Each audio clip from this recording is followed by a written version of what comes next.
When you're thinking about wealth, yes, think in these two things. There's savings and there is investment. Today, I want to make a distinction between savings.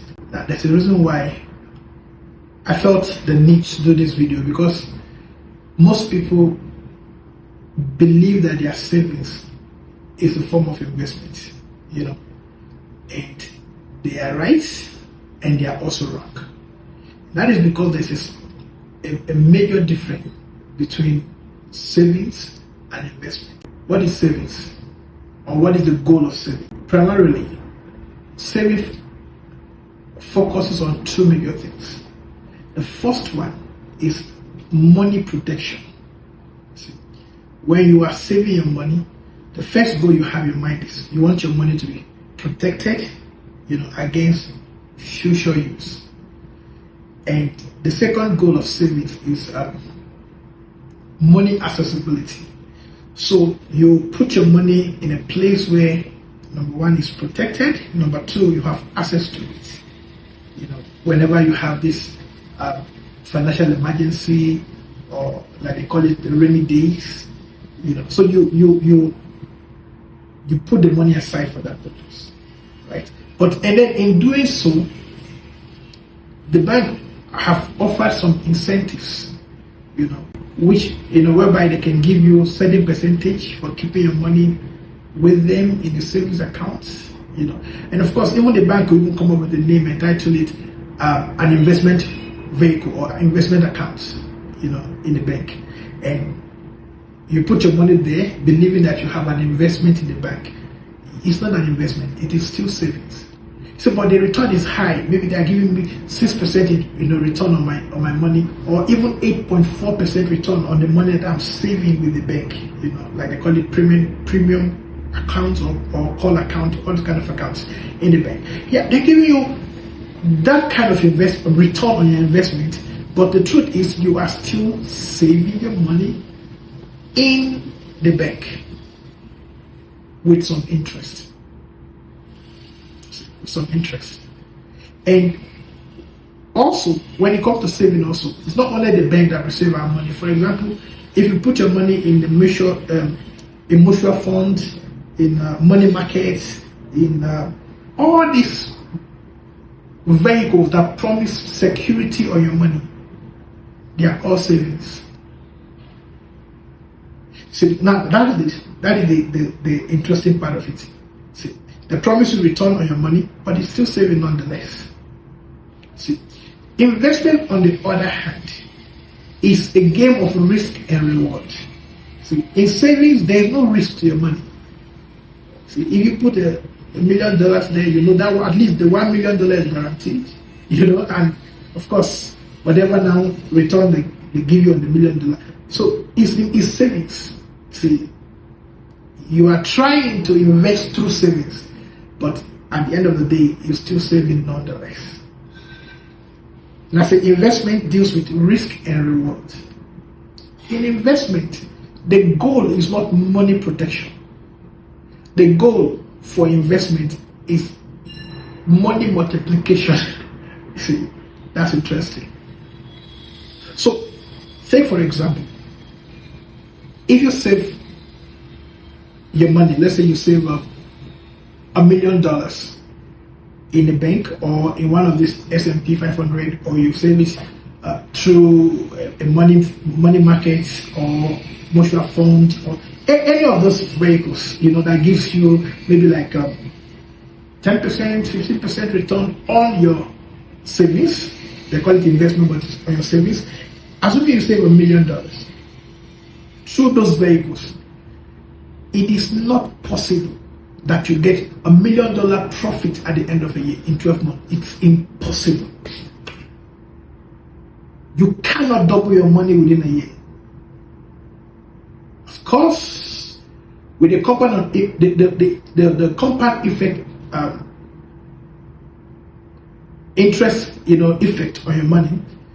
Yes, $1 million at a 10% return on investment will double in 10 years, right?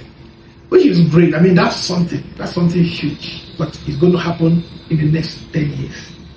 That's two savings. See, $1 million invested, for example, let's say Apple is selling shares or Tesla is selling shares for $1 per share, and you have $1 million, and you use that $1 million to buy Tesla share at $1 per share. So you bought 1 million shares. Do you know that assuming something happened like what is happening recently in America with the trade war going on between America and China and the rest of the world? Now, something happens and the share that you bought with Tesla increase your value to $10 per share.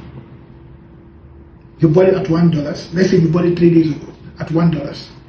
And because of some political or economical challenges or fight between two countries, the value of that share increased from $1 to $10. That means that your $1 million investment that you did 3 days ago is now worth $10 million. Are you understanding? It's now worth $10 million. So think about it. You have multiplied your money times 10. Now you are from a bare millionaire to a multi-millionaire in a matter of days. Or it could happen in a matter of weeks or months or even a year. So what has happened is, what you did with this $1 million here is you invested it.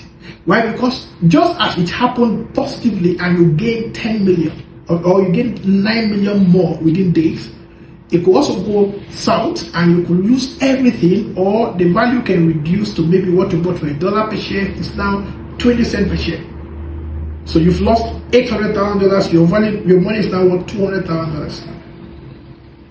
That is investment. Investment goal is multiplication, is growth. See, so the possibility of becoming stupendously wealthy within a short period can happen with investment. It cannot happen with savings. See, and as a matter of fact, it's important that you do both. It's important that you do both. Put some money in the place that you know there's security for the money, and then you must also have some money with which you trade, you do business, with which you risk for reward.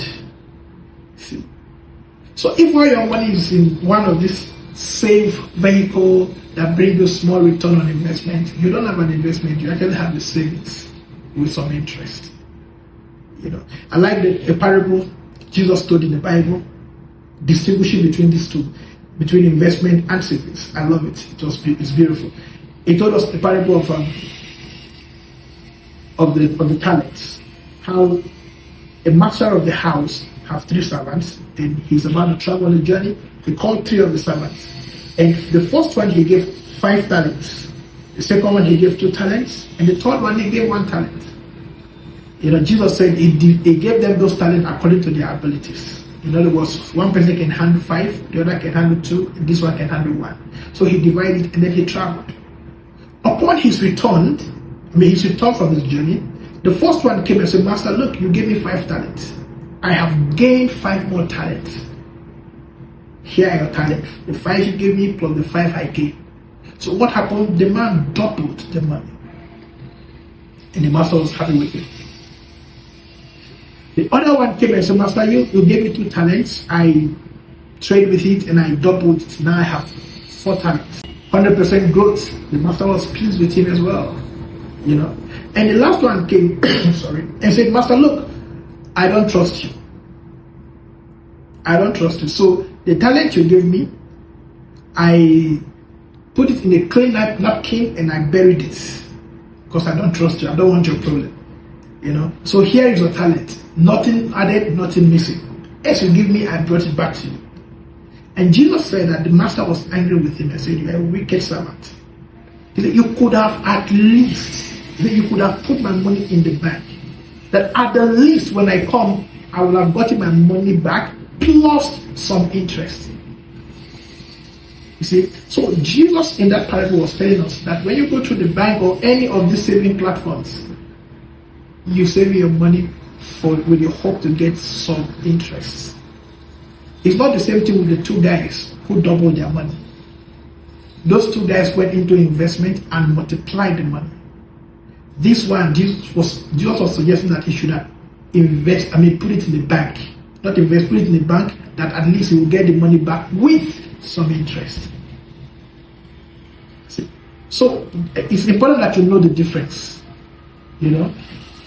Think of a farmer who goes to the farm and plant his crops and grain, and harvested, let's say maize. He has a lot of maize at harvest. Then he puts some of those maize into barns or silos that he's going to use, as food for the future days to come. And then some of those maize he used as seed for the next planting season. You see, those ones that he's going to use as seed, they're actually going back, it's investment. The ones in the silo for the future is savings. See, you put it in silo so that the bird doesn't eat it, so that it doesn't get spoiled. You preserve it for the future. That one is saved. Do you understand the point now? So, but the seed he took to go and plant, those ones are investment. Because when he plant those seeds, in the next harvest, he will have double multiplication of seeds. See? And that way, he will remain richer. He have savings for the future. Because in the case he's hungry tomorrow, there's something he can go back to. And then he have investment. The investment is to secure and make him wealthier even tomorrow. So there's investment and there's savings. And you should do both. Like I said earlier, you should do both. You should have investments and you should also have savings. Savings against emergencies, against, like I said, the goal of saving is money protection and accessibility. Something goes on tomorrow, or your child is going to college or something, you don't have to be begging people to say, please come to my rescue because I have this investment and I can access it today, please. No, you have saving that, of course, when there's need, you have access to the money. See, but if there's no need, the money brings you some returns. That's the difference between savings and investment. Savings will make you rich in the process of time. In other words, it's going to take a while. Like I told you earlier, $1 million invested at 10% return will double to become 2 million in 10 years. It's a simple matter to do. But $1 million invested in shares and stock can double overnight. It can triple, quadruple overnight. One news happens and your $1 share is now $4. And something else can also happen and your $1 share can become 5 cents. Or 50 cents. So, when you're thinking about wealth, yes, think in these two things. There's savings and there is investment. And I don't know what you are doing right now. You can also ask yourself and say, am I really invested or I just save my money? Yeah. If you invest your money, the chances that it multiplies should be high. And this is where I advocate that everybody should try to get shares. For example, you put let's say you put $1 million in the bank as savings, or as I told you, investments. So you put it there and you're going to get, let's say 9% or 10% on that $1 million. See, what you are getting is interest on your money. But there's another person who bought the share of that bank, who is not just getting interest on the money, is getting dividend from the profit the bank made the money. When they declare the profit, they pay him dividends. So he's part of the owner of the bank. These are two different people. So I hope you get the point. And if you have any question, you can ask, and I'll try my best to answer if I know it. Don't claim to know everything. Thank you for watching this video. I'll see you in the next one. Have a great day.